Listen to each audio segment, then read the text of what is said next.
العالمين والعاقبة للمتقين والصلاة والسلام على إمام الهداة والمتقين سيدنا ومولانا محمد وعلى آله وأصحابه الغر الميامين ومن تبعهم بإحسان إلى يوم الدين. أما بعد، فقد قال الله سبحانه وعز وجل في كلامه المجيد: فأعوذ بالله السميع العليم من الشيطان الرجيم.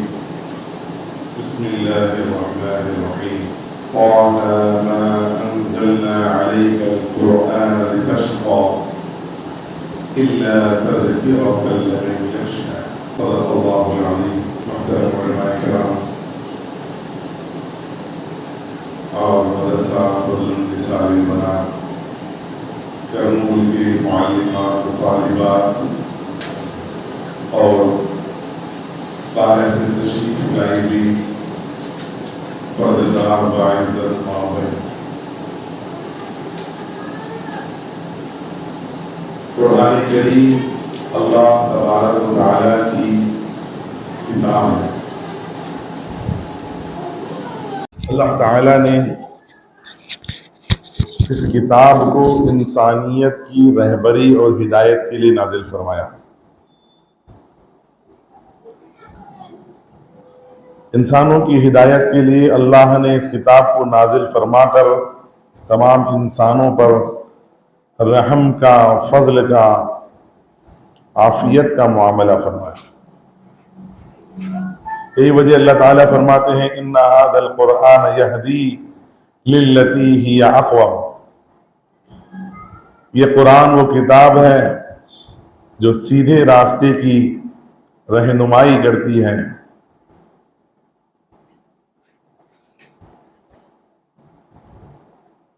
اور یہی وجہ اللہ تعالیٰ نے فرمایا کہ قرآن کو ہم نے نازل کیا کہ تاکہ آپ مشقت میں نہ پڑیں، آپ ہدایت پائیں۔ لوگوں سے یہ اللہ تبارک و تعالیٰ نے حضرت جناب رسول اللہ صلی اللہ علیہ وسلم کو فرمایا: قُلْ أَفَرَأَيْتَ مَنِ اتَّخَذَ إِلَٰهَهُ هَوَاهُ أَفَرَأَيْتَ مَنِ اتَّخَذَ إِلَٰهَهُ هَوَاهُ وَأَضَلَّهُ اللَّهُ عَلَىٰ عِلْمٍ وَخَتَمَ عَلَىٰ بَصَرِهِ وَسَمْعِهِ وَجَعَلَ عَلَىٰ بَصَرِهِ غِشَاوَةً وَمَن يَهْدِيهِ مِن بَعْدِ اللَّهِ أَفَلَا تَذَكَّرُونَ۔ قرآن کریم کو اللہ نے جو راہ ہدایت کے طور پر نازل فرمایا ہے تاکہ لوگ اس سے ہدایت حاصل کریں، سیدھا راستہ پائیں، اور اس کے ذریعے اللہ تعالیٰ لوگوں کو ان کے درجات بھی بلند فرماتے ہیں۔ یرفع اللہ الذین آمنوا منکم والذین اوتوا العلم درجات۔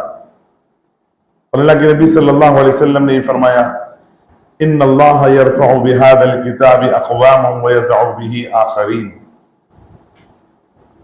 کتاب اللہ کے ذریعے اللہ پاک کم سے کم تر لوگوں کے درجوں کو ہی بلند فرماتے ہیں، اور بعض جو اس کتاب کی عزت نہیں کرتے، اس کی قدر نہیں کرتے اور اس کو نیچا دکھانے کی کوشش کرتے ہیں، اس کے پڑھنے پڑھانے والے کو ذلیل کرنے کی کوشش کرتے ہیں اور اس کی عزت اور عظمت دل میں نہیں بٹھاتے، ایسے لوگوں کو اللہ ذلیل بھی کرتے ہیں۔ یضل بہ کثیرا ویہدی بہ کثیرا۔ بہت سے لوگ اس کتاب کی عزت نہ کر کے، قدر نہ کر کے ذلیل بھی ہوتے ہیں، گمراہ بھی ہوتے ہیں، اور بہت سارے لوگ ہدایت بھی پاتے ہیں اور عزت بھی پاتے ہیں۔ جو کتاب اللہ کو سیکھا، اس کو پڑھا، اس پر عمل کیا، اس کو عزت بھی ملے گی، ہدایت بھی ملے گی، اس کے درجات بھی بلند ہوں گے۔ اور جنہوں نے کتاب اللہ کو ترک کر دیا، اس کے حرام کردہ چیزوں کو حرام نہیں سمجھا اور اس کے حلال کردہ چیزوں کو حلال نہیں جانا، ایسے لوگوں کو باوجود پڑھنے کے بھی اللہ ذلیل فرماتے ہیں۔ قرآن مجید وہ سرچشمہ حیات ہے جس میں انسانوں کے لیے ہر چیز مل جاتی ہے، دنیا کی چیزیں مانگو تو دنیا کی چیزیں ملتی ہیں، اور آخرت کی چیزیں طلب کرو گے تو آخرت کی چیزیں ملتی ہیں، عزت بھی ملتی ہے، اور یہاں سے رفعت بھی ملتی ہے، یہاں سے بلندی ملتی ہے، یہاں سے روزی ملتی ہے، یہاں سے بصیرت ملتی ہے، یہاں سے بصارت ملتی ہے، یہاں سے دنیا اور عقبہ کی ہر نعمت ملتی ہے۔ لیکن بعض لوگ ہوتے ہیں، تو ہی ناداں چند کلیوں پر قناعت کر گیا، ورنہ گلشن میں علاج تنگی داماں بھی ہے۔ تو بعض لوگ صرف قرآن کو قسم کھانے کے لیے، قرآن کو موتا پر پڑھنے کے لیے، ایصال ثواب کے لیے، یا جھاڑ پھونک کرنے کے لیے، یا عملیات کے لیے، یا مختلف دیگر کاموں کے لیے اور دنیا کے حاصل کرنے کے لیے، اسی طریقے سے صرف وظائف پڑھ کے دنیا حاصل کرنا، وظائف پڑھ کر اپنے مقصود تک پہنچنا، اس کے لیے بھی قرآن کو استعمال کرتے ہیں۔ لیکن قرآن ان چیزوں سے بھی لوگوں کو محروم نہیں کرتا، یہ بھی عطا کرتا ہے۔ لیکن قرآن کے نازل کیے جانے کا مقصد یہ نہیں ہے۔ قرآن کے نازل کیے جانے کا مقصد یہی ہے کہ ما انزلنا علیک القرآن لتشقى الا تذکرۃ لمن یخشی، کہ تاکہ مشقت میں نہ پڑے۔ اے نبی، ان طٰہ ما انزلنا علیک القرآن، ہم نے قرآن کو اس لیے نازل نہیں کیا کہ الا تذکرۃ، مگر یہ طٰہ ما انزلنا علیک القرآن لتشقى، تاکہ آپ مشقت میں پڑے، اس لیے نازل نہیں کیا۔ آپ مصیبت میں پڑے، مشقت میں پڑے۔ قرآن لوگوں کی شقاوت کے لیے نہیں ہے، لوگوں کی بدبختی کے لیے نازل نہیں ہوا، قرآن لوگوں کی ہدایت کے لیے نازل ہوا ہے، ظلمتوں سے نکالنے کے لیے، تاریکیوں سے نکالنے کے لیے، تنگیوں سے نکال کر وسعتوں کی طرف لانے کے لیے، گمراہیوں سے نکال کر ہدایتوں کی طرف لانے کے لیے قرآن کریم نازل ہوا ہے۔ الا تذکرۃ لمن یخشی، یہ تو تذکرہ ہے ان لوگوں کے لیے جو اللہ کی خشیت اختیار کرتے ہیں۔ ورنہ قرآن کریم اتنی عظیم کتاب ہے کہ اگر اس کو پہاڑ پر بھی نازل کر دیا جائے، لو انزلنا ھذا القرآن، اس قرآن کو اگر ہم نازل کریں علی جبل، پہاڑ پر، لرأیتہ، آپ ضرور بالضرور اس قرآن کو دیکھیں گے، اس پہاڑ کو دیکھیں گے، خاشعا متصدعا، خاشعا متصدعا من خشیت اللہ، جو اللہ کے خشوع و خضوع میں، خشیت میں ریزہ ریزہ ہو جائے گا۔ تو قرآن کریم کو پہاڑ بھی اس کا تحمل نہیں کر سکتا، لیکن اللہ تبارک و تعالی نے اپنے فضل سے انسان کے سینے پر اس کلام پاک کو نازل کیا، تاکہ اللہ چاہتے ہیں کہ اس کلام کے ذریعے انسان کو ہدایت بخشے، انسان کی دنیا بھی سنوارے اور آخرت بھی سنوارے۔ اس وجہ سے اللہ پاک نے قرآن پاک کو نازل فرمایا۔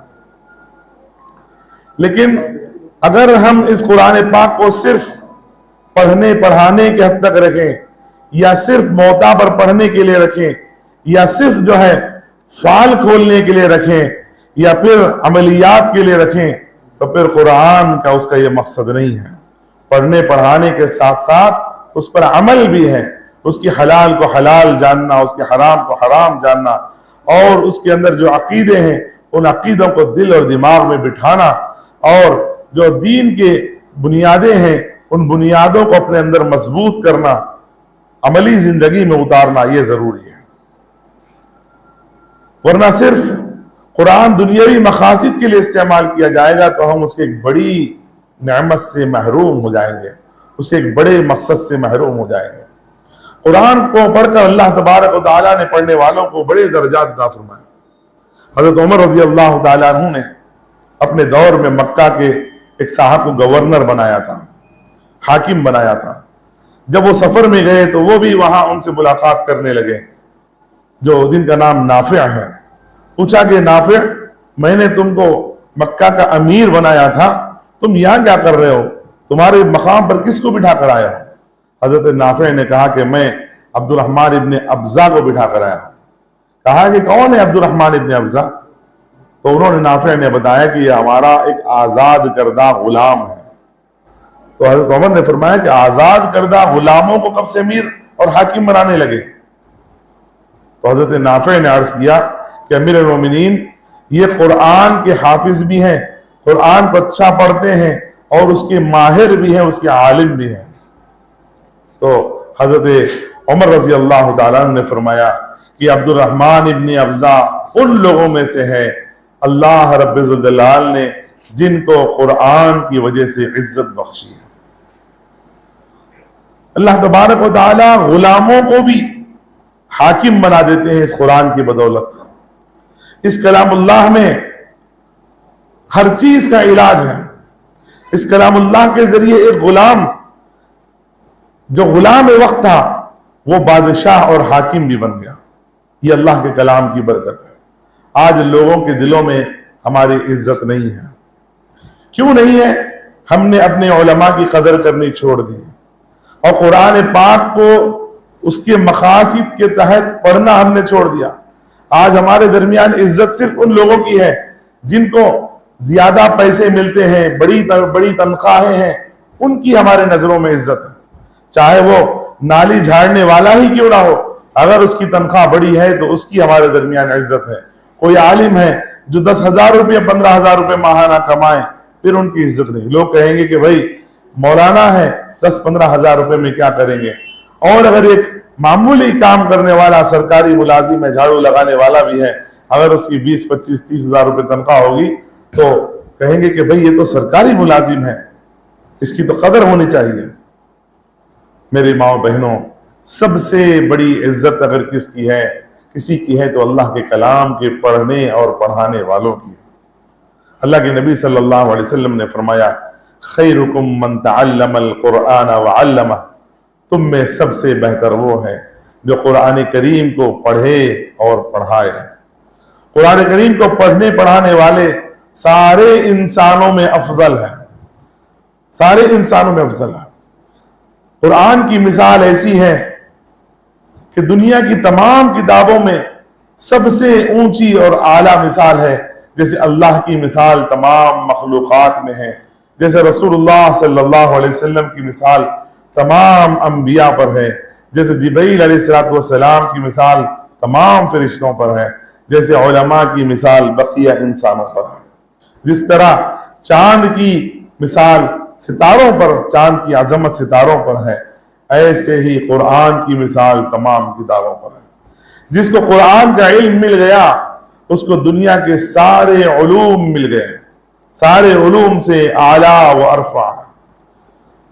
آج قرآن کی طرف بے توجہی بڑی بڑھتی جا رہی ہے۔ جب کسی کے گھر جاتے ہیں، بچے ہمارے سامنے آتے ہیں تو ہم پوچھتے ہیں کہ بیٹا کتنی کلاس پڑھ رہے ہو، کون سی اسکول پڑھ رہے ہو؟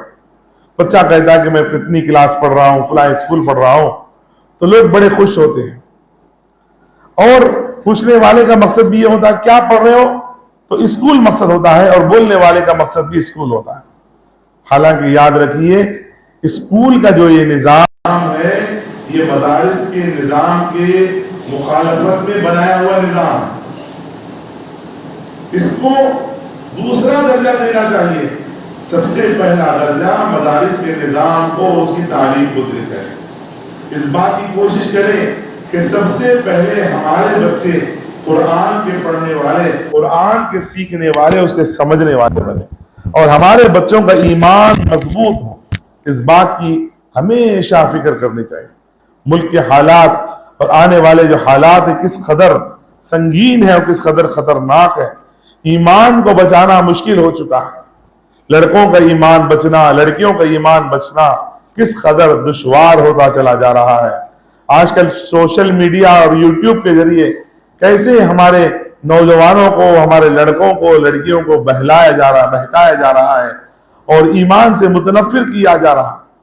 آج ہمارے دلوں میں ایمان کی عظمت اور اس کے عقائد کی عظمت ہمارے دلوں میں نہیں رہی۔ آج ہمارے دلوں میں ہے تو دیگر مذاہب کا تیار کردہ ایک تہذیب، نئی تہذیب اور نئی تمدن ہمارے دماغ میں ہے۔ ہم جس کے طالب ہیں نئی تہذیب کے طالب ہیں۔ ہم چاہتے ہیں کہ قرآن و حدیث کے نظام کو چھوڑ دیں۔ آج ہمارا معاشرہ، ہمارا نوجوان، ہمارے لڑکے اور لڑکیوں کا یہ حال ہے کہ قرآن و حدیث کے نظام کو چھوڑنا چاہتے ہیں اور یہود و نصارہ کے تیار کردہ جو پھسپھسے نظام پر عمل کرنا چاہتے ہیں۔ یوٹیوب کے ذریعے اور سوشل میڈیا کے ذریعے اسی چیز کو انسانوں کے قریب کیا جا رہا ہے اور یہ بتایا جا رہا ہے کہ اسلام کا نظام دقیانوسی ہے اور بہت ہی بوریت والا نظام ہے، اس کو ترک کرنا ضروری ہے۔ آج ہماری ہر بہن کے ہاتھ میں بڑا فون ہے، ہر بھائی کے ہاتھ میں بڑا فون ہے، ہر نوجوان، ہر لڑکا لڑکی، ہر بچہ بچی، چاہے مدرسے میں پڑھنے والے ہو، چاہے اسکول میں پڑھنے والے ہو، کالج میں پڑھنے والے ہو، ہر ایک کے ہاتھ میں فون ہے۔ پہلے زمانے میں ٹی وی ہوا کرتی تھی گھروں میں، علماء کرام کہتے تھے کہ ٹی وی روح کی ٹی بی گھروں سے نکالو، یہ ٹی وی رکھو گے تو پھر جو ہے دنیا بھی تباہ ہوگی اور آخرت بھی تباہ ہوگی۔ لیکن آہستہ آہستہ موبائل فون آتا گیا، اسمارٹ فون آ گیا، ہر ایک کے ہاتھ میں اسمارٹ فون ہے۔ وہ کیا دیکھ رہا ہے اس کو معلوم اور اس کے فرشتوں کو معلوم، اللہ کو معلوم، کسی تیسرے شخص کو اس کا پتہ نہیں کہ وہ کیا دیکھ رہا ہے۔ ٹی وی لگاتے تو معلوم ہوتا سب کو، گھر کے لوگوں کو کیا دیکھ رہا ہے، لیکن موبائل فون نکل کر اتنی پرائیویسی بنا دی ہے کہ کچھ بھی دیکھ لے کسی کو پتہ نہیں چلے گا۔ اور آدمی اپنی خلوت میں، اپنی تنہائی میں جو گناہ کرتا ہے وہ چاہتا ہے کہ ہمارا یہ گناہ لوگوں کے سامنے ظاہر نہ ہو، لیکن اس بات کی فکر نہیں کرتا کہ کرامن کاتبین اس گناہ کو لکھ رہے ہیں اور اللہ تبارک و تعالیٰ میرے اس گناہ کو دیکھ رہے ہیں، اس کی فکر نہیں کرتا۔ لوگوں کے سامنے ذلیل ہونے سے ڈرتا ہے، لیکن اللہ کے سامنے ذلیل ہونے سے اسے ذری بھی فکر نہیں ہے۔ اس نام اعمال میں جو جو چیزیں غلط دیکھ رہے ہیں، غلط چیزیں منصوبہ بندی کر رہے ہیں، جی وہ سب چیزیں لکھی جا رہی ہیں، لیکن لوگوں کے سامنے ہم نیک اور پارسا دکھیں، اس بات کی فکر ہو رہی ہے۔ میری ماں بہنوں، آج کا جو فتنہ ہے، موبائل کا فتنہ ہے، جس کی وجہ سے اچھے پڑھنے والے تک اپنے علم سے محروم ہو رہے ہیں۔ آج قرآن کے پڑھنے کی توفیق بھی نہیں ہو رہی۔ ایک زمانہ تھا کہ گھروں سے کلام اللہ کے پڑھنے کی گونجیں آتی تھی، آوازیں آتی تھی، فجر کی نماز کے بعد گھروں کے پاس سے گزرتے، گشت کے لیے احباب نکلتے، گھروں میں سے ہمارے بھائیوں کی، ہمارے بہنوں کی، اور فجر کے بعد اٹھ کر بچوں کے پڑھنے کی، کلام اللہ کے پڑھنے کی، سننے کی، سنانے کی گونج آتی تھی، آوازیں آتی تھی۔ آج موبائل فون لے کر رات میں 2-2 بجے تک نوجوان جگتے ہیں، جی اب وہ رات میں سوئیں گے، فجر بھی غائب ہوگی، تلاوت تو بالکل ختم ہو چکی۔ موبائل فون کے اندر قرآن ڈال لیتے ہیں بعض لوگ، اور دھوکہ شہ نفس یہ دیتا ہے کہ بھئی موبائل میں بھی تو قرآن پڑھ سکتے ہیں، پڑھ سکتے ہیں، لیکن جب قرآن کھولیں گے موبائل میں تو نوٹیفیکیشن آئے گا، نوٹیفیکیشن دیکھنے کے لیے آپ جائیں گے، یوٹیوب کھل جائے گا، یوٹیوب میں جائیں گے اور آپ کو ایسا لگے گا کہ کام کی ویڈیو آ گئی ہے، پھر وہ دیکھتے دیکھتے اللہ کے کلام کو آپ چھوڑ دیں۔ تو میری ماں بہنوں، موبائل فون سے آپ جتنا دور رہیں گے اتنا فتنوں سے محفوظ رہیں گے، اتنا دین اسلام کے قریب ہوں گے، اتنا جو ہے ہمارے دلوں میں ایمان اور اسلام کی عظمت بیٹھے گی۔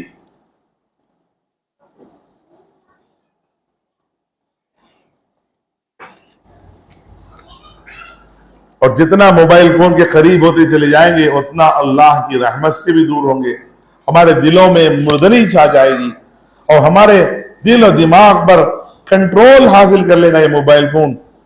دیکھیے آج کلام اللہ کے پڑھنے والے کتنے ہیں۔ پہلے زمانے میں چند سال پہلے علماء کرام کہتے تھے کہ بھئی قرآن کے پڑھنے والے 40 سال کی عمر کے آپ نوجوانوں میں دیکھیں گے تو آپ کو 1-2% بھی نہیں ملیں گے۔ اب آج دیکھیے نوجوانوں میں اور بچوں میں ملنا مشکل ہے، مکاتب کا نظام بالکل ختم ہو رہا ہے۔ مدرسوں کے کسی بھی مدرسے کو اٹھا لیجیے آپ، 200-300 سے زیادہ بچے نہیں ملیں گے۔ اسکولوں میں چلے جاؤ، آج کھلا اسکول چند دنوں کے اندر ہزاروں میں پہنچ جائیں گے طلبہ طالبات۔ یہ کہیں گے کہ بھئی مدرسوں کا نظام بہت بہترین نظام ہے، مدرسوں میں تعلیم ہوتی ہے، مدرسوں میں تربیت ہوتی ہے، مدرسے میں ان کی جسمانی صحت کا خیال رکھا جاتا ہے، ان کے اخلاق کی فکر کی جاتی ہے، ان کی ہر طرح کی تربیت اور ان کے ہر چیز کی فکر مدرسوں میں ہوتی ہے، ان کی دنیا کی فکر اور ان کی آخرت کی فکر ہوتی ہے، ان کے ساتھ شفقتیں، ان کے ساتھ ہمدردیاں ہوتی ہیں، ساری چیزوں کا مدرسے میں خیال رکھا جاتا ہے۔ اس کے بالمقابل اسکولوں کا یہ مزاج نہیں ہے، وہ تو ایک کمرشل بن چکے ہیں، اور صرف چند حروف پڑھا دینا اور امتحان کے ٹائم پر کچھ سوالات اور جوابات لکھوا دینا اور امتحانات میں کامیاب کرا دینا، اور ماں باپ اسی میں خوش ہیں اور مگن ہیں کہ ہمارا بچہ آگے بڑھتا چلا جا رہا ہے۔ لیکن کلام اللہ اس کو نہیں آیا۔ کسی ماں کو فکر نہیں ہے کہ میرے بچے کو قرآن پڑھنا نہیں آتا، میرے بچے کو نماز پڑھنا نہیں آتا، میرا بچہ فجر کی نماز نہیں پڑھا، میری بچی فجر کی نماز نہیں پڑھی، میرے بچے نے آج قرآن کا کتنے پارے پڑھے، میں نے آج کم از کم ایک پارہ پڑھا کہ نہیں پڑھا۔ اس کی کوئی فکر نہیں۔ قرآن کو جن کو پڑھنا آتا ہے ان کو بھی فکر نہیں ہے، اور جن کو نہیں آتا ہے ان کو بھی فکر نہیں ہے، اور نہ ماں باپ کو فکر ہے۔ میری ماں بہنوں، قرآن پاک سے اپنے آپ کو جوڑو۔ ماشاءاللہ مدرسہ فضل النساء للبنات آپ کے اس محلے میں ہے، اور یہاں پر ایک اچھا موقع ہے خواتین کو پہنچنے کا، قرآن پاک کو سیکھنے کا، اور یہاں وقتاً فوقتاً گرمائی کورسز اور 6 ماہی کورسز، اور خواتین کے لیے تفسیر قرآن کا نظام اور مختلف چیزوں کا نظام، یہاں خواتین کی دینی فکریں اور کوششیں ہو رہی ہیں۔ ان فکروں اور کوششوں سے جڑنا ضروری ہے۔ جو خواتین، جو مائیں بہنیں ان فکروں اور کوششوں سے اپنے آپ کو جوڑ لیتی ہیں، ان کی دنیا بھی بن جاتی ہے، ان کی آخرت بھی بن جاتی ہے۔ اور جو اس سے دور رہتی ہیں تو پھر شیطان یتخبطہ الشیطان، شیطان ان کو مس کر دیتا ہے اور ان کو خبتی بنا دیتا ہے، اور اپنے حراست میں، یعنی گویا کہ ان کو کڈنیپ کر لیتا ہے شیطان۔ شیطان کیا کرتا ہے؟ جو موبائل فون دیکھنے والے ہیں، جو قرآن سے دور ہیں، جو حزب اللہ میں شامل نہیں ہیں، جو اللہ کے گروپ میں، اللہ کی جماعت میں شامل نہیں ہیں، ان کو شیطان حزب الشیطان اپنے گروپ میں بنا لیتا ہے، اپنی جماعت میں بنا لیتا ہے۔ پھر وہ جو کہلواتا ہے وہ کہتے ہیں۔ موبائل کے کنٹرول میں آج کا نوجوان موبائل کے کنٹرول میں ہے۔ آج کا نوجوان ماں باپ کے کنٹرول میں نہیں ہے، آج کا نوجوان علماء کے کنٹرول میں نہیں ہے، آج کا نوجوان قرآن کے کنٹرول میں نہیں ہے۔ آج کا نوجوان، لڑکا لڑکی، بچے بچیاں، سب خواتین بھی موبائل کے کنٹرول میں ہیں۔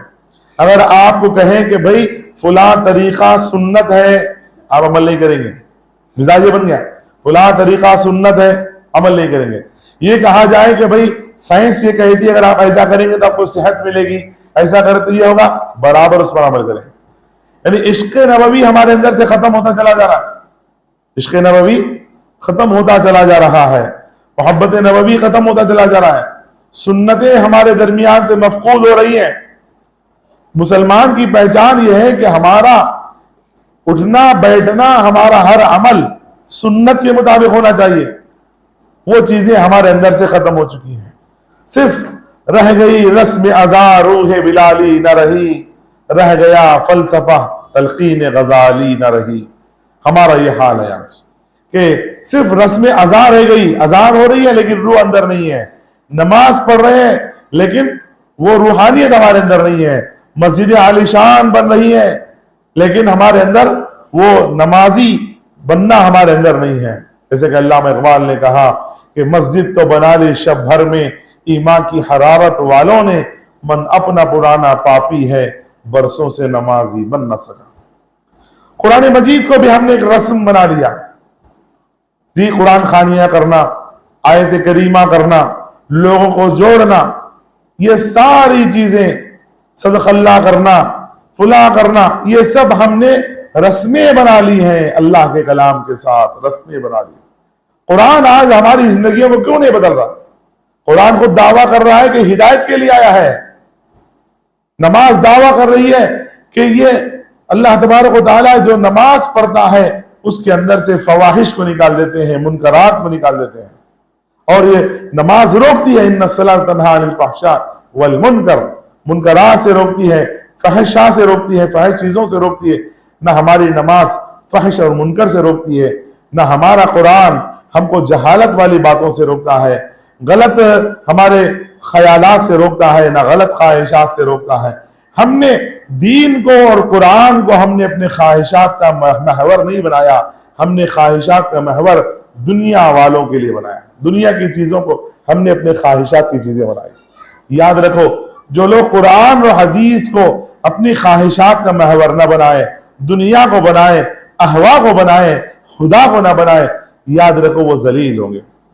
جس قوم کے پاس قرآن مجید ہے وہ قوم کبھی ذلیل نہیں ہو سکتی، جس قوم کے پاس کتاب ہدایت ہے وہ قوم کبھی ذلیل نہیں ہو سکتی، کیونکہ اللہ کے نبی نے خود فرمایا کہ اس قرآن کے ذریعے بہت سارے اقوام کو اللہ رفعت عطا فرماتے ہیں، بلندی عطا فرماتے ہیں، اور بہت سارے لوگ اس کے ذریعے ذلیل بھی ہوتے ہیں۔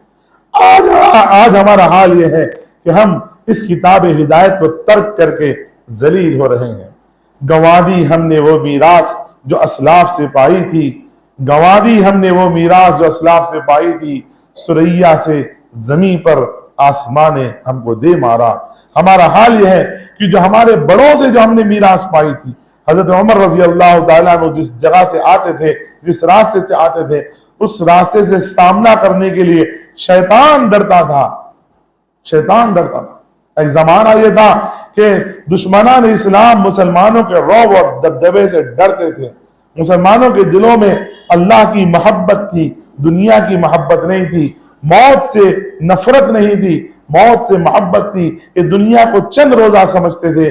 لیکن افسوس آج کا مسلمان نماز کو، قرآن کو ایک رسمی بنا کر رکھ دیا، اور حلق سے نہ قرآن اتر رہا ہے نہ نماز اتر رہی ہے۔ اللہ کے نبی صلی اللہ علیہ وسلم نے فرمایا یأتی علی الناس زمان لا يبقى القرآن الا رسمه ولا يبقى الاسلام الا اسمه۔ ایک زمانہ آئے گا کہ قرآن کے صرف حروف اور الفاظ رہ جائیں گے، اور پڑھنے پڑھانے کے لیے، سننے سنانے کے لیے، دیکھنے کے لیے اور بتانے کے لیے رہ جائیں گے، لیکن قرآن زندگیوں میں نہیں ہوگا۔ اسی طرح اسلام صرف دکھاوے کا اسلام رہ جائے گا، لباس میں اسلام ہے، جی حلیے میں اسلام ہے، اور بول چال میں اسلام ہے، لیکن ہماری زندگیوں میں اسلام نہیں ہے، ہمارے اعمال میں اسلام نہیں ہے، ہماری دعوتوں میں اسلام نہیں ہے، ہمارے کسی بھی فنکشنوں میں، پروگراموں میں اسلام نہیں ہے، ہماری چاہتوں میں اسلام نہیں، ہر جگہ سے اسلام نکل جائے گا، صرف رسمن نام رہ جائے گا مسلمان، رسمن نام رہ جائے گا اسلام۔ یہی وہ زمانہ ہے۔ اللہ کے نبی صلی اللہ علیہ وسلم فرماتے ہیں کہ ایک زمانہ آئے گا یوشک ان تتداعى علیکم الامم، تم پر ایک زمانہ آئے گا کہ اقوام عالم تم پر ٹوٹ پڑیں گے، جیسا کہ دیگر کھانے کی پلیٹوں پر بھوکے لوگ ٹوٹ پڑتے ہیں۔ کما تداعی الأکلۃ الی خصعتها، صحابہ نے عرض کیا او من قلۃ نحن یومئذ یا رسول اللہ، اللہ کے رسول صلی اللہ علیہ وسلم کیا اس دن ہماری تعداد کم ہوگی؟ اللہ کے نبی فرمایا کہ لا، نہیں، تمہاری تعداد کم نہیں ہوگی، تم مائنارٹی میں نہیں ہوں گے، بل انتم کثیر، بلکہ تمہاری تعداد زیادہ ہوگی، میجارٹی میں ہوں گے۔ ولیکنکم غثاء کغثاء السیل، لیکن تمہاری حیثیت سیلاب کے جھاگ کی طرح ہو جائے گی۔ وَلَيَنزِعَنَّ اللَّهُ مِن صُدُورِ عَدُوِّكُمُ الْمَهَابَةَ مِنْكُمْ، تمہارے دشمنوں کے دلوں میں جو تمہارا رعب ہے اور دبدبہ ہے، اللہ تبارک و تعالی اس کو نکال لیں گے۔ وَلَيَقْذِفَنَّ اللَّهُ فِي صُدُورِكُمُ الْوَهْنَ، اللہ تعالی تمہارے دلوں میں وہن کو ڈال دیں گے۔ قِيلَ مَا الْوَهْنُ یا رسول اللہ، صحابہ نے عرض کیا وہن کیا چیز ہے اللہ کے رسول صلی اللہ علیہ وسلم؟ فرمایا حب الدنیا وکراہیت الموت، دنیا کی محبت اور موت سے نفرت، یہ وہن ہے۔ یہ جب چیزیں تمہارے دل میں داخل ہو جاتی ہیں، اللہ تعالیٰ تمہارے دشمنوں کے دلوں سے تمہارا دبدبہ نکال دیتے ہیں، اور اقوام عالم تم کو کاٹ کھانے کے لیے تم پر ٹوٹ پڑتی ہیں، جیسے بھوکے کھانے کے پلیٹوں پر ٹوٹ پڑتے ہیں، اور تمہاری حیثیت سیلاب کے جھاگ کی طرح ہو جائے گی۔ آج دیکھ لیں ہماری مسجدیں محفوظ نہیں ہو رہی ہیں، ہماری اوقاف محفوظ نہیں ہو رہی ہے، ہماری مسجدیں، ہمارے مدرسے ہر جگہ پر یہ دعویٰ ٹھوک رہے ہیں کہ یہ ہماری زمین ہے، یہ ہماری زمین ہے، اور حکومتیں، عدالتیں ایسی بنتی چلی جا رہی ہیں۔ نہ ہماری ٹھوس اسلامی رہی، ہماری سوچ اسلامی رہی، نہ ہمارا عمل اسلامی رہا، نہ ہمارا تعلق اللہ سے رہا، نہ ہمارا تعلق رسول اللہ صلی اللہ علیہ وسلم سے رہا، نہ ہم ادھر کے رہے نہ ہم ادھر کے رہے۔ افسوس کی بات ہے، آج بھی وقت آیا ہے، آج بھی وقت ہے کہ ہم اللہ کی رسی یعنی قرآن مجید کو مضبوطی کے ساتھ تھام لیں، اس کے تقاضوں پر چلیں، اپنی خواہشات کو ترک کریں، اور قرآن کے احکامات کو اپنی خواہشات بنائیں، قرآن کے احکامات کو اپنی خواہشات بنائیں، قرآن جو کہتا ہے اس کو اپنی زندگیوں میں اتاریں۔ آج قرآن پڑھنے والے بھی ذلیل ہو رہے ہیں۔ کیوں ذلیل ہو رہے ہیں؟ کیونکہ ہماری زندگیوں میں آج قرآن نہیں ہے، قرآن نہیں ہے۔ قرآن والے ہوں اور ذلیل ہوں، دیگر اقوام قرآن کے اوپر عمل کر کے عزت والے ہو رہے ہیں۔ آپ یہودیوں کو دیکھ لیں، حالانکہ اللہ تبارک و تعالیٰ نے کیا فرمایا؟ ضُرِبَتْ عَلَيْهِمُ الذِّلَّةُ وَالْمَسْكَنَةُ، ان پر ذلت اور مسکنت کو مار دیا گیا ہے، وَبَاءُوا بِغَضَبٍ مِّنَ اللَّهِ، اللہ کے غضب کے ساتھ وہ لوٹے۔ لیکن آج دیکھیں ساری دنیا کے اندر وہ 1-2% سے زیادہ نہیں ہے، اس کے باوجود 1.25 کروڑ سے زائد نہیں پوری دنیا کے اندر یہودی، آج ساری دنیا پر ان کا راج ہے۔ کیوں؟ وجہ یہ ہے کہ یہ قرآنی تعلیمات پر ان کا عمل ہے، قرآنی تعلیمات پر عمل ہے۔ وہ علم پر توجہ دیتے ہیں، وہ پڑھنے پڑھانے پر توجہ دیتے ہیں۔ ہم آج ان کے بنائے ہوئے موبائل پر توجہ دے رہے ہیں، ان چیزوں میں دن بھر مگن ہو گئے۔ ہمارے بچوں میں نہ دنیاوی تعلیم کا شوق رہا، نہ دینی تعلیم کا شوق رہا، کوئی آگے بڑھنا نہیں چاہتا۔ بڑی مشکل سے کسی نے تھوڑا بہت دنیاوی تعلیم پڑھ لی تو ہو گیا، دینی تعلیم کا بھی وہی حال ہے۔ جب تک ہم اپنے آپ کو تعلیم کے میدان میں آگے نہیں کریں گے، اور جب تک ہم اپنے اندر قرآن کی عظمت کو نہیں بٹھائیں گے، قرآن کی تعلیمات کو اپنے اندر نہیں لائیں گے، اس وقت تک ہم دنیا میں عزت والے نہیں ہوں گے۔ اس لیے میری ماں بہنوں، سب سے پہلے اپنے بچوں اور بچیوں کو اللہ کے کلام کی تعلیم دو، پھر اس کے بعد ان کے ایمان کو مضبوط کرنے کے ساتھ ساتھ پھر ان کو دنیاوی تعلیم بھی پڑھاؤ۔ دنیاوی تعلیم اسلام کے خلاف نہیں ہے جی، عصری تعلیم اسلام کے خلاف نہیں ہے۔ ہاں، جو نظریہ اسلام عصری تعلیم سے بنتا ہے بعد میں وہ اسلام کے خلاف ہے، لیکن اسلام تعلیم کے خلاف نہیں ہے، اسلام سائنس کے خلاف نہیں ہے۔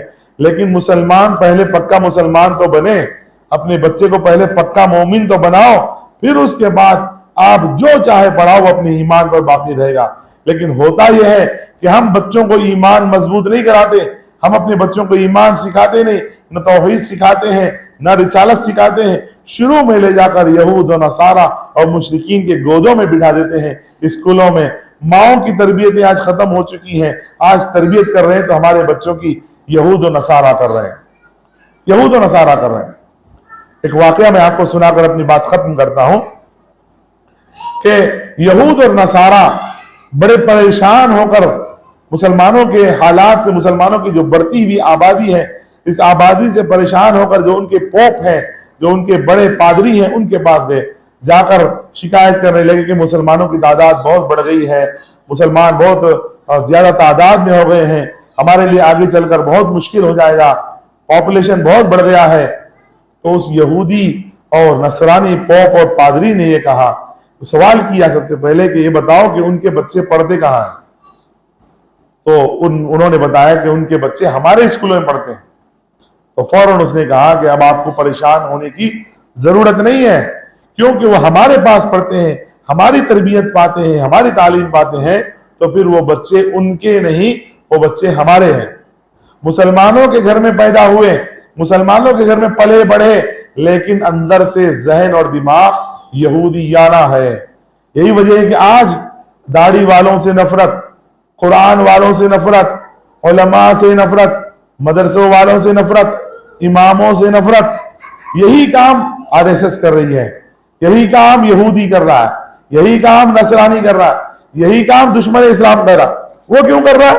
وہ سمجھ رہا ہے حقیقت میں کہ بھئی اسلام کو بچانے والے یہی علماء ہیں، اسلام کی حفاظت کرنے والے یہی حفاظ ہیں، اسلام کو پڑھنے پڑھانے والے یہی مولوی ہیں، یہی داڑھی ٹوپی والے ہیں جو اسلام کی دعوت تبلیغ کر رہے ہیں، اسلام کو پھیلا رہے ہیں، لہٰذا ان کو بدنام کرو، ان کے مدرسے چھینو، ان کے پاس سے مسجدیں نکالو اور ان کی زمینوں کو ہتھیا لو، ان کو قبضہ کرو، ان کو قتل کرو، مسجدوں میں اذان دیتے ہوئے ان کا مرڈر کرو، نماز پڑھاتے ہوئے ان کو ختم کرو۔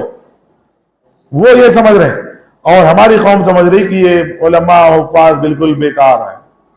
یعنی یہودیوں کے نقش قدم پر ہم چل رہے ہیں اور ہم اپنے علماء سے بدگمان ہیں، کیونکہ قرآن کی عظمت ہمارے دل میں نہیں رہی۔ دنیاوی تعلیم کوئی پڑھ لے، انجینئر ڈاکٹر بن جائے، اس کی عزت ہمارے دلوں میں ہے، قرآن پڑھ لے اس کی عزت ہمارے دلوں میں نہیں ہے۔ افسوس کی بات ہے، یہ قرآن سے عداوت ہے، قرآن سے دشمنی ہے، قرآن سے بغض ہے۔ لاکھ کہیں کہ بھئی ہم کو قرآن سے محبت ہے، قرآن سے محبت اس وقت سمجھی جائے گی جبکہ قرآن کے پڑھنے پڑھانے والوں سے محبت ہو، کیونکہ قرآن کے پڑھنے پڑھانے والوں کی حفاظت کی ذمہ داری اللہ نے لی ہے، ان سے محبت کا اللہ نے وعدہ کیا ہے، رسول اللہ صلی اللہ علیہ وسلم بھی ان سے محبت کرتے ہیں، لہذا قرآن کے پڑھنے پڑھانے والوں کو محبت اور شفقت سے نگاہ سے دیکھو گے، اللہ تبارک و تعالی ہماری نسلوں میں بھی حفاظ اور علماء کو پیدا کریں گے۔ ماشاءاللہ آپ لوگ یہاں تشریف لائے ہیں، ہمارے اس پروگرام میں آئے ہیں، تو یہاں مدرسہ فضل النساء للبنات کے جو محترم صاحب ہیں جناب یوسف بھائی ہمارے، یہ بڑی محنتیں کوششیں ماشاءاللہ خواتین کی تعلیم و تربیت کے سلسلے بہت کر رہے ہیں، اور یہاں اس موقع پر جو طالبات امتحانات میں کامیاب ہوئی ہیں اور جو معلمات ہیں ان کا بھی امتحان لیا گیا، ان کو بھی انعامات دیے جا رہے ہیں، اور جو بچیوں کو چھٹیوں میں ششماہی کی گھر بھیجا گیا تھا، جاتے وقت ان کو ہوم ورک دیا گیا تھا، وہ ہوم ورک کر کے آئی ہیں ماشاءاللہ۔ عام طور پر دیکھا جاتا ہے کہ چھٹیوں میں گھر جانے کے بعد بچیاں ساری کتابیں لپیٹ کے بازو رکھ دیتے ہیں، لیکن بچیاں جا کر جو ہوم ورک اساتذہ نے دیا تھا اس کو کر کے آئی ہے، قابل تعریف ہے۔ جو بچیاں تنہائی میں اپنے گھر میں رہتے ہوئے مدرسے کے کام کو کر رہے ہیں، انشاءاللہ ان سے امید کی جاتی ہے کہ وہ گھر میں جانے کے بعد بھی آگے اسی مدرسے کے مشن پر گامزن رہیں گے اور اسی دین کی دعوت اور اشاعت میں اپنے آپ کو لگائیں گے۔ تو یہ ترغیبی انعامات بھی ہر جماعت سے 3 طالبات کو دی جا رہی ہیں۔ اسی طرح سے کچھ طالبات ہیں، قابل مبارکباد ہیں وہ طالبات جنہوں نے وہ ایک بہت بڑی قاریہ اسماء ہدا ہیں، ان کے طرز پر انہوں نے جو ہے قرآن مجید کو قرات کرنا سیکھا ہے، پڑھنا سیکھا ہے۔ ایسی بچیوں کو یہاں مدرسے کی جانب سے دوم اور سوم کی طالبات کو 500 روپے اور اول کی طالبات کو 300 روپے بطور انعام، اور ابتدائی درجات کی طالبات کو 200 روپے دی جا رہے ہیں۔ یہ سب انعامات اس وجہ سے ہوتی ہیں کہ ترغیب ہو، بچیاں آگے بڑھیں، فکر کریں، ان کے اندر شوق پیدا ہو، اس اعتبار سے یہ سب انعامات دیے جاتے ہیں۔ انعامات کے لیے کوئی ان کے پاس رقم نہیں ہوتی، انہی میں سے کوشش کرتے ہیں، اسی چھوٹی سی رقم میں سے کوشش کرتے ہیں اہل مدارس، اور ان طالبات کو خوش کرنے کی کوشش اور فکریں کرتے ہیں۔ تو اس لیے ہم کو بھی چاہیے کہ کسی نہ کسی طرح سے دینی کام میں ہمارے جان اور ہمارا مال لگ جائے۔ اللہ تعالیٰ سے دعا ہے کہ اللہ تعالیٰ ہمارے یہاں جمع ہونے کو قبول فرمائے اور قرآن کے پڑھنے اور پڑھانے کو اللہ قبول فرمائے۔ اب میں بلا تاخیر ان طالبات کو جنہوں نے حفظ کیا ہے اور جو ہے قاریہ اسماء ہدا کے طرز پر تلاوت کرنے والی ہیں، ان میں جماعت سوم کی طالبہ سیدہ بشرا فاطمہ بنت حافظ سید اسد اللہ صاحب کو میں دعوت دیتا ہوں کہ وہ اپنے قرات سے جو ہے اس مجلس کو منور کریں۔ قاریہ سیدہ بشرا فاطمہ، اور یہ جو طالبات ہیں قرات کرنے والی، وہ ذرا قریب ہو کر ایک جگہ بیٹھ جائیں، وقت کی قلت ہے، تاکہ ایک کے بعد دیگرے قرات شروع کرنے میں آسانی ہو۔ صدق اللہ العظیم۔ ماشاءاللہ ان کے بعد جماعت دوم کی طالبہ شیخ زیبا آفرین بنت شیخ اسماعیل صاحب یہ تلاوت کریں گے۔ ان کے بعد جماعت اول الف کی طالبہ سیدہ آفرین بنت سید اللہ بخش صاحب۔ ماشاءاللہ طالبات نے بڑے اچھے انداز میں پڑھا ہے اور محنت کی ہے۔ ماشاءاللہ عام طور پر خواتین اس طرح کی تلاوت نہیں کرتی ہیں جس اچھے انداز میں انہوں نے پڑھا ہے۔ چاہیے کہ کوشش کریں کہ سبھی خواتین اور بہنیں اس طرح تلاوت کریں، روزانہ پڑھتے پڑھتے پڑھنا آتا ہے۔ ماشاءاللہ روزانہ یہاں پر اسی مدرسے کے اندر خواتین کے لیے دوپہر میں 3 تا 5 بجے آپ کو قرآن مجید تجوید کے ساتھ سکھایا جائے گا، اور مسائل ہے، اردو ہے، عقائد ہے، دعائیں، یہ ساری چیزیں آپ کو سکھائی جائیں گی۔ دینی تعلیم کا سیکھنا ہر مسلمان پر فرض ہے، یاد رکھ لیجئے۔ دینی تعلیم کا سیکھنا، عالم بننا فرض نہیں ہے، لیکن ضروری دینی تعلیم، قرآن سیکھنا اور ضرورت میں جو پیش آنے والے مسائل ہے وہ سیکھنا، اور جتنے عقائد ایک مسلمان کو رکھنا چاہیے اللہ اور اس کے رسول، یوم آخرت اور فرشتوں سے متعلق، وہ عقیدے سیکھنا ضروری ہے۔ نہیں سیکھیں گے تو اس فرض کے چھوڑنے کی وجہ سے گنہگار ہوں گے۔ اس لیے میں اپنی ماؤں بہنوں سے گزارش کرتا ہوں، یہ امید رکھتا ہوں کہ آج جب انہوں نے سنا ہے کہ طالبات جس بہتر انداز میں اللہ کے کلام کو آپ کے سامنے تلاوت کر رہی تھی، ہمارے دلوں میں ایمان اور مضبوط ہو رہا تھا، اور اللہ تعالیٰ کے کلام کی عظمت اور جاگزی ہو رہی تھی، اور اللہ کے کلام سے محبت میں اضافہ ہو رہا تھا۔ تو اسی طرح سے جب ہم سب اس کلام کو پڑھیں گے تو اللہ کے کلام میں اس میں حلاوت بھی ہے اور تلاوت بھی ہے اور ہر طرح کی اس کے اندر تراوٹ بھی ہے اور اس کے اندر خوشی بھی ہے، زندگی کی خوشیاں ہیں، زندگی کی پریشانیوں کا حل ہے، دل کا سکون ہے، دماغ کا سکون ہے، مسائل کا حل ہے، ہر طرح کی نحوستیں بے برکتیاں ختم ہوتی ہیں، دلوں میں خوشیاں لوٹ آتی ہیں، ہر طرح کی پریشانیوں کا سدباب ہے اللہ کے کلام کا پڑھنا، اس میں ہر چیز کا حل ہے۔ امید کرتا ہوں کہ ہماری بھائی بہنیں انشاءاللہ یہاں پر کلام پاک کو سننے کے لیے تشریف لائیں گے اور پڑھنے کے لیے۔ اب اس کے بعد ہم یہاں سے انعامات کا سلسلہ شروع کرتے ہیں۔ خصوصی انعامات جماعت چہارم کے جو طالبات ہیں جو اس سے پہلے فارغ ہو چکی ہیں اور معلمہ کی حیثیت سے خدمات انجام دے رہی ہیں، ان تمام طالبات کو ایک کتاب دی جا رہی ہے سیرت طیبہ پر، الرحیق المختوم۔ ان میں پہلا نمبر ہے سیدہ مریم نصیر بنت سید منصور احمد صاحب قاسمی۔ دوسرے نمبر پر شیخ حمیرہ فاطمہ بنت شیخ عبداللہ صاحب، شیخ نوشین بنت شیخ محمد حنیف صاحب، مومن رحیم النساء بنت مومن شفیع اللہ صاحب۔ اچھا ایسے ٹھیک ہے، تو شیخ ثانیہ بنت شیخ عبد الواحد صاحب، شیخ سلمہ کوثر بنت شیخ شاہ ولی صاحب، شیخ شمشاد بنت شیخ محمد حسین صاحب، شیخ نزہت فرحانہ بنت شیخ اقبال صاحب۔ یہ 8 وہ معلمات ہیں جو اس سے پہلے یہاں پر پڑھ کر فارغ ہوئے پچھلے سال اور یہاں تدریسی خدمات انجام دے رہی ہیں، ان کو یہ انعامات دیے جا رہے ہیں۔ اب اس کے بعد یہ تو چونکہ معلمات تھیں، اب طالبات میں 2 قسم کی طالبات کو انعام دیے جائیں گے۔ ایک وہ جو ابھی کلام اللہ پڑھ کر آپ کو سنایا ہے، ہم سب کو سنایا، ان طالبات کو انعامات دی جائیں گے۔ دوسرے وہ طالبات جو چھٹیوں میں جا کر ہوم ورک کر کے جو کام دیا گیا تھا کر کے آئے ہیں۔ تو پہلے ہم ان کلام اللہ پڑھنے والی طالبات کے ذریعے انعامات کا آغاز کرتے ہیں۔ جماعت سوم اور دوم میں جن طالبات نے پڑھا ہے ان کو 500 روپے انعام دیے جائیں گے۔ جماعت سوم کی طالبہ ہیں شیخ بشرا فاطمہ بنت شیخ سید بنت حافظ اسد اللہ صاحب، اور جماعت دوم کی طالبہ شیخ زیبہ آفرین بنت شیخ اسماعیل صاحب۔ ان 2 طالبات کو 500 روپے انعام دیا جا رہا ہے بہترین تلاوت کرنے کی وجہ سے۔ جماعت اول کی طالبات کو 300 روپے انعام دیا جائے گا۔ ان میں سے جماعت اول کی طالبہ ہیں سیدہ فاطمہ زہیر بنت مفتی سید منصور احمد صاحب قاسمی، اور دوسری طالبہ جماعت اول الف کی ہیں سیدہ آفرین بنت سید اللہ بخش صاحب۔ ان 2 طالبات کو 300 روپے بطور انعام کی دی جا رہا ہے۔ قرآن پر انعام ملنا بھی بہت بڑی بات ہے، قسمت والوں کو ملتا ہے۔ دیگر چیزوں پر، کھیل پر، فلاں پر، دیگر چیزوں پر انعام تو مل سکتا ہے، لیکن اللہ کے کلام پر انعام ملے، جب بندہ ایک بندے کو اللہ کے کلام پڑھنے پر انعام دے تو پھر اللہ کیوں نہیں دے گا اس پر پڑھنے والوں کو؟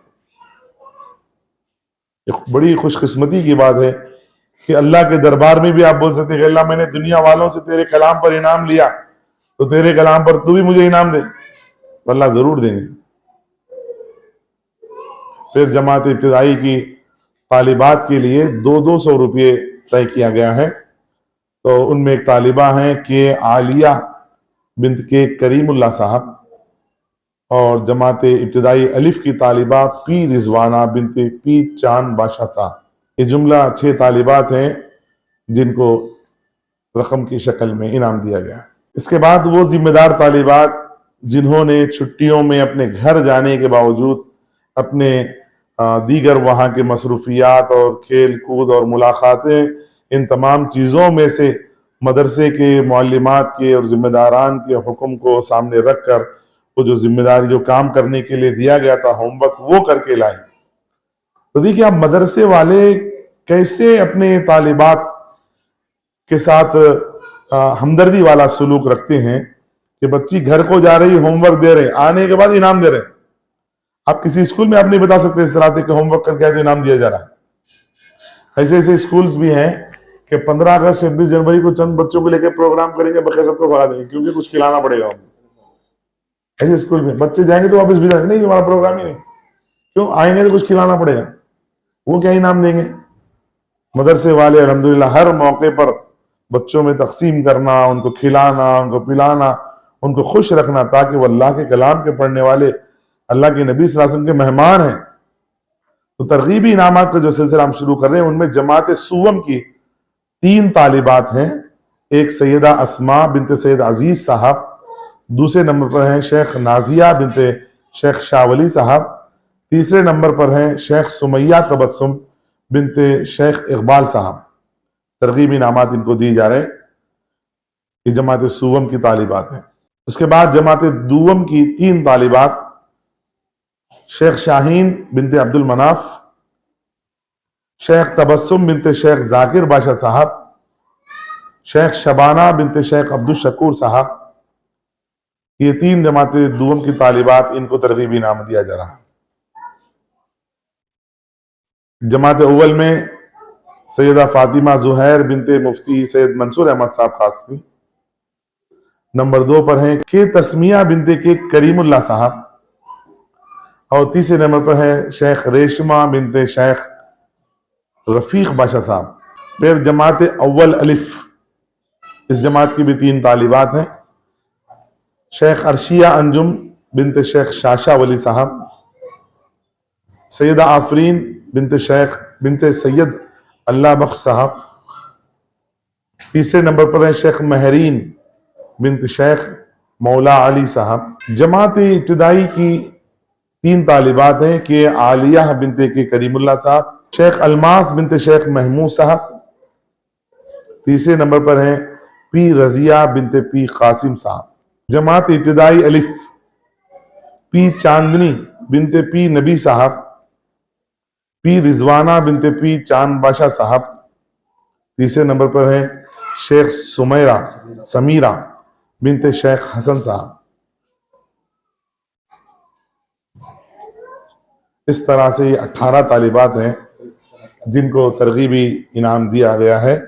اللہ تعالیٰ قبول فرمائے، ذمہ داروں کی خدمات کو بھی قبول فرمائے، اور ان طالبات نے جو محنتیں کی ہیں اللہ تعالیٰ ان کی محنتوں کو بھی قبول فرمائے۔ قدیم طالبات کو بھی اعزازی انعامات دیے جائیں گے۔ ہم یہاں کے جو استاذ محترم ہیں مولانا قمر الدین صاحب اس سلسلے میں اعلان کریں کہ انعامات کی تقسیم کے بارے میں نام ذکر کریں۔ بچوں کو کس طرح فائدہ پہنچانا ہے اس کے اندر پوری طرح گامزن ہے، ان کو بھی انشاءاللہ اعزازی انعام سے نوازا جا رہا ہے۔ شیخ عائشہ فرحین بنت عبد الواحد صاحب، شیخ عائشہ فرحین باجی بنت عبد الواحد صاحب، شیخ مبشرہ باجی بنت شیخ اکبر صاحب، شیخ مبشرہ باجی بنت شیخ اکبر صاحب۔ ان دونوں کو سنت نبوی اور جدید سائنس کی 2 جلدیں انعام میں دی جا رہی ہیں، سنت نبوی اور جدید سائنس۔ نفیس سلطانہ بنت شیخ مصطفیٰ صاحب، ان کو قیامت کے ہولناک منازل اور اللہ والوں کی مقبولیت کا راز یہ کتاب انعام میں دی جا رہی ہے۔ محترم خواتین، گزشتہ کئی جمعوں سے اعلان ہو رہا ہے کہ الحمدللہ ہمارے اس ادارے کے اندر مدرسے میں 4 ماہ کے طالبات کا داخلہ شروع ہو چکا ہے۔ ہاسٹل کے ساتھ بھی اور بغیر ہاسٹل کے شہری رہ کر بھی جو پڑھنا چاہیں ان کے لیے داخلوں کا آغاز ہو چکا ہے۔ آپ جلد از جلد اپنی بچیوں کو، اپنے رشتہ داروں کی بچیوں کو آس پڑوس کے اندر بات پھیلا کر مدرسے کے 4 ماہی اس کورس کے اندر ایڈمیشن اور داخلہ دلوائیں۔ اور اسی طرح جیسا کہ ابھی اعلان ہوا، جو بڑی خواتین ہیں جن کی تمنا ہوتی ہے کہ تجوید کے ساتھ قرآن پڑھیں، ان کے لیے بھی الحمدللہ مدرسے میں 3 بجے سے لے کے 5 بجے تک تجوید کے ساتھ قرآن، دینی مسائل، عقائد کی درستگی اور اسی طرح جو ضروری عورتوں سے متعلق مسائل ہیں اس کی تعلیم دی جائے گی۔ 3 سے لے کے 5 بجے تک وہ بھی آ کر یہاں پر قرآن کریم اور دینیات کی تعلیم حاصل کر سکتی ہیں۔ درود شریف پڑھ لیجیے، دعا۔ الحمدللہ رب العالمین، اللہم انت السلام ومنک السلام والیک یرجع السلام، حینا ربنا بالسلام وادخلنا الجنة دار السلام، اللهم أعنا على ذكرك وشكرك وحسن عبادتك ربنا لا تزغ قلوبنا بعد إذ هديتنا وهب لنا من لدنك رحمة إنك أنت الوهاب۔ اے اللہ ہمارے گناہوں کو معاف فرمائیے، ہماری خطاؤں کو درگزر فرمائیے۔ اے اللہ جانے میں انجانے میں ہم سے جو غلطیاں اور خطائیں ہوئی ہیں، اے اللہ ان تمام گناہوں کو معاف فرمائیے۔ اے اللہ بے شک آپ جانتے ہیں کہ انسان خطاؤں کا، گناہوں کا، معاصی کا پتلا ہے۔ مولا کریم آپ ہی کی ذات رحیم و کریم ہے، آپ اگر رحم و کرم نہ فرمائیں تو مولا ہم دنیا میں بھی ذلیل ہوں اور آخرت میں بھی ذلیل ہوں گے۔ مولا کریم یہاں کی ذلت اور نکبت اور آخرت کی بھی ذلت اور نکبت سے ہمیں محفوظ فرمائیے۔ مولا ہمارے مساجد کی حفاظت فرمائیے، مولا ہمارے مساجد کی حفاظت فرمائیے، ہمارے مدارس کی حفاظت فرمائیے، ہمارے خانقاہوں کی حفاظت فرمائیے، ہمارے اوقاف کی جائیدادوں کی حفاظت فرمائیے۔ اے اللہ ہمارے بڑوں نے اے اللہ دین کے لیے اللہ اپنی جائیدادوں کو وقف کیا ہے، ظالم لوگ آج اس کو ہڑپنا چاہتے ہیں۔ اے اللہ قدیم مسجدوں کو اپنی زمین ہونے کا دعویٰ کر کے قابض ہونا چاہتے ہیں۔ مولا عدالتیں بھی ان کی ہیں، مولا سارا عملہ ان کا ہے، ساری حکومت ان کی ہے، سب ان کے ہاتھ میں ہے۔ مولا مسلمان نہتا ہے، بے بس ہے، مسلمان مجبور ہے۔ مولا کریم آج ایک کلمہ ہونے کے باوجود ہم اپنے آراء میں مختلف ہیں۔ مولا کریم ایک نبی ہونے کے باوجود، ایک خدا ایک اللہ ہونے کے باوجود آج ہمارے درمیان اختلافات کی بھرمار ہے۔ مولا وہ لوگ جو کروڑوں باطل معبودوں کی پرستش کرنے والے ہیں، وہ ایک کلمے پر جڑے ہوئے ہیں، ایک بات پر جڑے ہوئے ہیں، ایک مقصد کے لیے جڑے ہوئے ہیں۔ مولا کریم ہم مسلمانوں میں اتحاد عطا فرمائیے اور ٹھوس سوچ عطا فرمائیے، علماء کی رہبری حاصل کرنے والا بنائیے۔ مولا کریم اس سرزمین پر مولا اسلام کو بول بالا فرمائیے اور اسلام کو سربلندی عطا فرمائیے۔ مولا ہم اللہ امتحان کے قابل نہیں ہیں، مولا ہم امتحان کے قابل نہیں ہیں۔ مولا غزہ کے مسلمان، فلسطین کے مسلمان وہ امتحان کے قابل ہیں اور آپ ان سے امتحان لے رہے ہیں۔ مولا آپ ان کے امتحان میں بھی تخفیف فرما دیجئے۔ مولا بنا امتحان کے آپ 100 نمبر دے سکتے ہیں، مگر جو امتحان کے ساتھ ہو رہا ہے بڑا سخت امتحان ہو رہا ہے۔ مولا بدر والا امتحان ہو رہا ہے، مولا احد والا امتحان ہو رہا ہے۔ مولا کریم ایسے امتحان سے اللہ ان کو بھی معاف رکھیے۔ اللہ اب جتنا امتحان وہ دے چکے ہیں مولا بقیہ نمبرات ان کو ڈال دیجئے، ان کو کامیاب فرمائیے، ظالم کو ذلیل فرمائیے۔ مولا آپ کا وہ وعدہ کب پورا ہوگا؟ ضربت علیہم الذلۃ والمسکنہ وباؤوا بغضب من اللہ۔ آپ کے اس وعدے پر لوگ سوال اٹھا رہے ہیں، مولا ہمیں کوئی سوال نہیں ہے، مولا ہمیں یقین ہے، مولا ہمیں یقین ہے ساری دنیا پر یہودیت کا تسلط ہو جائے تو بھی ہم وہی کہیں گے، صراط الذین انعمت علیہم غیر المغضوب علیہم ولا الضالین ہی کہیں گے۔ ہم اسی عقیدے پر مریں گے۔ ضربت علیہم الذلۃ والمسکنہ وباؤوا بغضب من اللہ۔ مولا انتظار کر رہے ہیں، مولا کب یہ وقت ہوگا، کب یہودی اللہ اور نصارہ اللہ یہ ظالم کیفر کردار کو کب پہنچیں گے، آپ کی عدالت میں کب پہنچیں گے؟ مولا آپ ان کو سزا کب دیں گے؟ ان نہتے مظلوم مسلمانوں کو تو بیت المقدس کی حفاظت کے لیے اللہ اپنی جانوں کا نذرانہ پیش کر رہے ہیں۔ اے اللہ نونہال چھوٹے چھوٹے معصوم بچے جن کی زبانوں پر آپ کا کلام جاری ہے، مولا کریم 85% لوگ وہاں پر عورتیں، بچے، مرد حافظ قرآن ہیں۔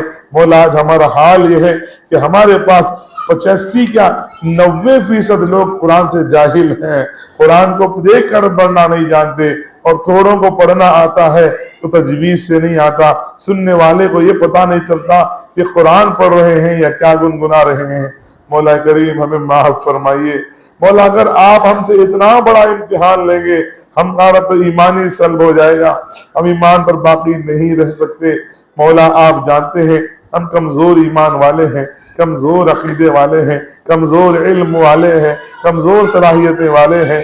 مولا کریم آرام پرستی ہمارے اندر آ چکی ہے۔ مولا کریم ہمارے ایمان کو مضبوط فرمائیے، ہمارے اعمال کو مضبوط فرمائیے۔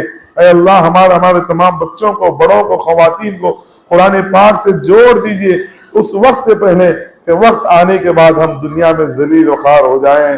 مولا ایسا نہ ہو۔ اے اللہ آپ نے تو کہہ دیا احسب الناس ان يتركوا ان يقولوا آمنا وهم لا يفتنون وَلَقَدْ فَتَنَّا الَّذِينَ مِن قَبْلِهِمْ وَلَيَعْلَمَنَّ اللَّهُ الَّذِينَ صَدَقُوا وَلَيَعْلَمَنَّ الْكَاذِبِينَ۔ اے اللہ آپ امتحان لے کر آیات پر دنیا کو یہ بتا دینا چاہتے ہیں کہ سچا کون ہے، جھوٹا کون ہے۔ مولا ہم تو ہیں ہی جھوٹے، مولا ہم تو ہیں ہی جھوٹے۔ مولا آپ کی ذات ہمیں سچا بنانے والی ہے، آپ چاہیں تو ہمیں سچا بنا سکتے ہیں۔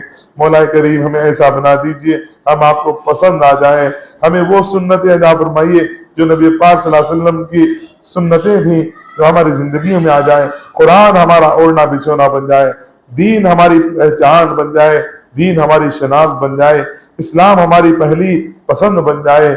اے اللہ اسلام پر جینے، اسلام پر مرنے والے بنائیے۔ ایسا نہ ہو کہ اللہ یہ دجالی طاغوتی طاقتیں ہم پر حملہ آور ہوں اور کبھی ہم سے اپنے عزیزوں کی جان بچانے کے لیے اپنے ایمان کو داؤ پر لگانا پڑے۔ اللہ وہ دین دیکھنا نہ پڑے۔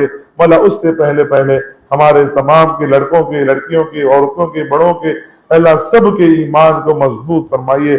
اللہ اس ملک کے حالات بد سے بدتر ہوتے چلے جا رہے ہیں، سدھارنے والے ذات آپ کی ہے۔ اے اللہ سدھارنے والی ذات آپ کی ہے۔ مولا سدھرنے کا نظام بھی اے اللہ چونکہ یہ دنیا تکوینی نظام ہے دنیا کا، مولا مسلمان سدھریں گے، اپنے قدموں پر ٹھہریں گے، اپنے ایمان کو مضبوط کریں گے تو پھر آپ وہ حالات سے ہم کو بچا سکتے ہیں۔ مولا کریم ہمارے ایمان کو مضبوط فرمائیے، ہمارے مسجدوں کی، مدرسوں کی، خانقاہوں کی، علماء کی، مشائخ کی، اللہ والوں کی، ان کے مدارس اور خانقاہوں کے اور مسجدوں کی خدمت کرنے والوں کی، اے اللہ تمام دین کی انجمنوں کی، جماعتوں کی، جمعیتوں کی اللہ سب کی حفاظت فرمائیے۔ مولا کریم سب کی حفاظت فرمائیے۔ مولا ان سب کو ہدایت کے آماجگاہ بنائیے، ہدایت کے مرکز بنائیے تاکہ ساری دنیا ان سرچشموں سے سیراب ہو اور ہدایت پائے۔ مولا کریم آج کی اس مجلس کو قبول فرمائیے۔ جن طالبات نے قرآن مجید پڑھا ہے ان کو مزید اور مضبوط ٹھوس طور پر پڑھنے کی توفیق بخشیے۔ اللہ ان کے اندر ایمان قرآن کے پڑھنے میں حلاوت عطا فرمائیے۔ اے اللہ ہم تمام کو قرآن پڑھنے میں حلاوت عطا فرمائیے۔ قرآن کے بغیر ہمارے دلوں میں بے چینی ڈال دیجیے کہ اللہ ہم روزانہ قرآن مجید پڑھیں، اس کے بغیر ہمیں چین نہ ملے۔ قرآن کا جو ہمارے اوپر حق ہے اس حق کو ہم ادا کرنے والے بنے۔ مولا کریم اس مدرسے میں جو کچھ محنتیں، کوششیں، فکریں ہمارے یوسف بھائی صاحب اور ان کے گھر کے لوگ اور سب کر رہے ہیں اور جو اساتذہ کر رہے ہیں، اللہ ان کے خدمات کو قبول فرمائیے۔ جو خامیاں ہیں اللہ ان کو درگزر فرمائیے۔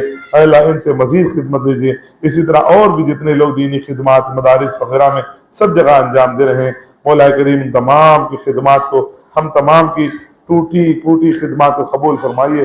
نبی رحمت صلی اللہ علیہ وسلم کی طفیل میں ہماری دعا قبول فرمائیے۔ ربنا تقبل منا ما كان صالحا واصلح لنا ما كان فاسدا، وصلى الله تعالى على خير خلقه محمد وعلى آله وأصحابه أجمعين، وسلام على المرسلين، الحمد لله رب العالمين۔ سبحان الله بحمده، سبحانك اللهم وبحمدك، أشهد أن لا إله إلا أنت، أستغفرك۔